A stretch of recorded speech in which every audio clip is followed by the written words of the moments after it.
We're wrapping up our season 1 finale week with one of our favorite bits. It's time for Deathmatch! And it's Deathmatch Horror Movie Edition. We want the scariest movies. Like we're going into the Halloween season, man. I want to know, Rob, what are your scariest movies? So we've got 5. We've got our top 5 each, and we're gonna start from 5. And then this goes up for a vote again. And and our number ones will go up. I'm gonna eventually understand this game completely, but so I'm gonna share with you my scaries from 5 to 1. Your number 5. You just give me your number 5. And then you give me 5 and then 4 yes, and 4. Exactly. Okay. We'll go back and forth. Matt, Got it. Horror films Yes. hold a special place in my heart.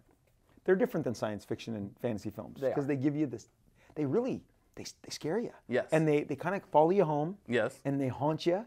And it's a tremendous feat when they do that. Yes. Now, my number 5, Yes. I thoroughly enjoy.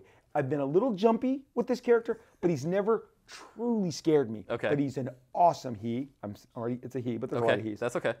He ruled cinemas for almost a decade. Oh. And owes a little to my good buddy Wolverine, but no good horror film fan is complete without Freddy Krueger. That's true. Nightmare on Elm Street. Yes. The first one with Johnny Depp. Yes. And the third one, or whatever Dream Warriors is. Yes. Dream. I think that was the third one. Those are the best. They're so good. Of Nightmare on Elm. I mean, Nightmare on Elm Street #1 is a creepy movie. Yes. I mean, when Johnny Depp's on the waterbed, and my buddy had a waterbed, and I'm like, I'm not sitting under waterbed because Freddy's gonna pull me and drown me.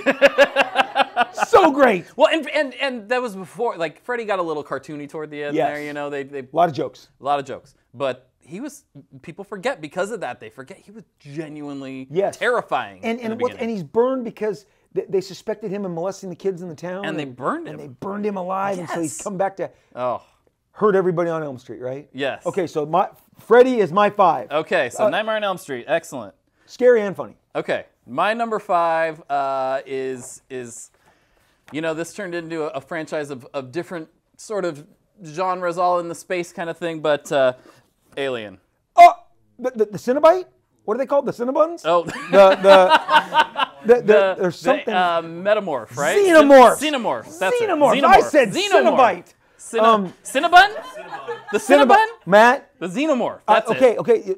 Yeah, love it. Yes. I mean, with that first one, It's the a second horror one film. was an action movie. Yes. And it had some scary, jumpy parts, but that first one, man, you first watch one's a that horror in the movie. dark with a group of people, and it will scare the hell out of you. So I was too young to see it in the theater, and I saw it on cable the first time it came on, and it lives in my memory because I was sitting in front of a table like this. Okay. And there's that point where it may be Tom Skerritt's character, and everyone's going, he's above you, he's right on top of you, and he's in that corridor, and they're telling you, and he's like, I don't see anything, and then he finally flashes the light up, and it's right on top of him, and Matt, I went from there over the table and tripped into the wall, and I was terrified, and probably 13. Yeah. I mean, it scared me. Yeah. Enough that it's my number 4. Oh! Nice. The Cinnabite Xenomorph. No, I'm gonna tell you. Cinnabon is scary. So the first one's a horror movie. Yes. The second one, James Cameron brilliantly came in and said, I can't outdo the horror aspect. The only way to go is action. Yes. And to this day, I just that Queen Mother. Oh my gosh! And when she dismounts to come after Sigourney, I'm scared. And Sigourney gets in the exoskeleton. Yeah. It's so great. And calls her a bitch. Yes. Yep. So she does do that. So yes. much props to Alien. Ridley Scott, you're a genius. Awesome. My number 4. Man, I remember seeing this movie the first time, and it messes with your mind a little bit. Like when you go back and you watch it again and you try to figure out when. I have no idea what you're saying. Happening when were things going wrong for this guy? The Shining! Here's psychological Johnny. thrill. Yes, psychological fear. Oh man! Yes. And you go back and you watch and you try to figure out, like, when did he actually? Was he always insane? Yes. Was this from the very beginning? Was there? There's so much. The creepy twins. The creepy twins. Nightmares. Yes. The sun on the Hot Wheel. Yes. Down the endless corridors. Anything with little innocent-looking kids. children. It scares me now. Is creepy. It scares me now. It's one of Jack's best films, and Stephen King hates it. I know he. Isn't that awesome? He does. Like, it's a brilliant masterwork, Yes. but Steven is not fond of it. Right. And Steven, you're wrong. I think it was because it wasn't true to the book. But Sorry, King. Screw it. This is a good movie. I love this movie. Awesome. Yes. Awesome. Yes. Way to go, Matt. Way to go. Okay, from right, here what's on your in, 4? my next 3 are full on, scare the crap out of me. Anytime you put these movies on, I will be scared. Okay. They really, really screwed with me. My dad was a Baptist minister. We believe in the Lord. And if the Lord exists, then so does the devil. Yes. And this movie, I don't think has ever brought the devil to Hollywood as much as it was in The Exorcist. Oh. Linda Blair. Oh, man. Max Look at that picture. Okay, we have spoilers on this show. Oh. We warn you ahead of time. This is like if you haven't 40 seen years. Exorcist, Yeah. you're screwed because I'm going to tell you what happens. She kills everyone. Oh. Dude, Max von Sydow. The power of Christ compels you. The power of Christ and you're like, go God, go God. Oh crap, he just went out the window. Oh crap, he just got his head snapped. And she's like, and her head spins around. Matt, to this day, the shaken bed. And okay, made 1975. Yeah. Still one of the scariest movies of all Holds up, time. I for mean, sure. come on, man. We don't need CGI. Nope. Don't try and remake this. Don't be stupid. And as I think there's an Exorcist TV show coming on. Of course there is. I will never watch you. You will never be this. The power of Christ compels you. Ah! And I was like a little Christian boy going, oh, the devil is so scary. So, Yep. Won't show that to my kids. I will actually not let, like, if I see my kids watching, I'll tackle them and change the channel. No way, kids. You deserve a better fate than that. All right. I am with you on that. And this is an agreement with one of your. My number 3 is A Nightmare on Elm Street. Oh, Freddy! Man, Freddy freaking. Okay, I remember as a child, I was over at my cousin's house, and all I saw, I didn't even see the whole movie yet. I was in, I think, 2nd grade, and they were doing like a thing on HBO or something, like a behind the scenes, and I just saw these images of Freddy Krueger. Oh yeah. And just little clips from them, and I had nightmares for weeks just from that because he's. No, he's scary. Yeah. And the way they would lead up to him with the shadow, you'd see his shadow. Oh, yeah. And his arm was like 10 feet long in the shadow, and you're like, ah, Freddy. I was convinced he lived under my bed for at least a week. No, we're gonna under the bed is coming. Under the bed is scary and it's coming. But so we got Freddy. Yeah. Freddy is great. Yep. We are in agreement. Yes. Okay. Number two. Number 2 for me. Still, again, scares me this day. I actually think almost all of they did a series with this, and probably through 5 they get a little cheesy, but they're still he's a force of nature. He's wearing William Shatner's face, and you know that I'm talking about Michael Myers, The Shape. Yes. And I'm telling you, from the opening frame, John Carpenter, you're a freaking madman. When the doctor goes to the psych ward and you can see people crawling on the car, and then you see in the rain. Oh yeah, people. Matt hasn't told you he hasn't seen Halloween. So I'm talking to nobody about nothing right now. So yeah, and then when he gets Thor's hammer,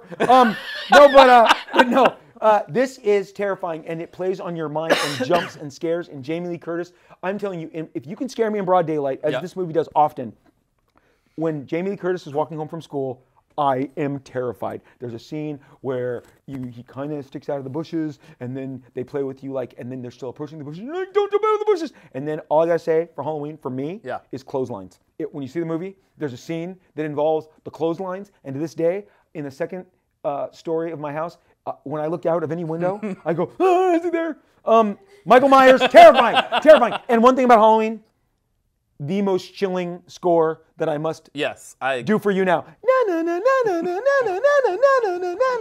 It's good.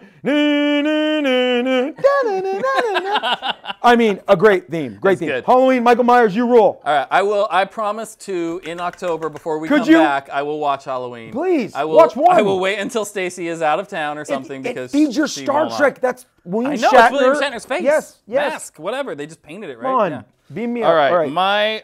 Oh man, this movie scared the crap out of me. And I mean, Silence of the Lambs. Such a good movie. It's so well done. It's Nicole's dying over here.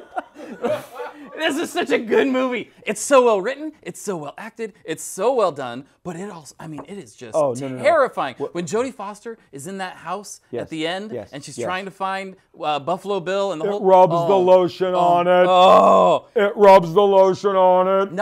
It works on because you've got the jump out and scare you aspect that you're worried about, but just the creep factor throughout the whole thing with Buffalo Bill and Hannibal Lecter and eating people and when he.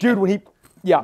When he pulls the face off. Oh, yeah. Fava beans. And I love when he says, with your cheap shoes and your cheap bag. He's so mean. He's so mean that you're like, if he gets out, we're screwed. Oh, crap. He's out. Oh. No, that's a great movie, Matt. You know what? Blind spot. I mean, I've seen that a million times. Totally forgot it. But now, okay, so now we're going number ones. You said scared the crap out of you. I had no crap left.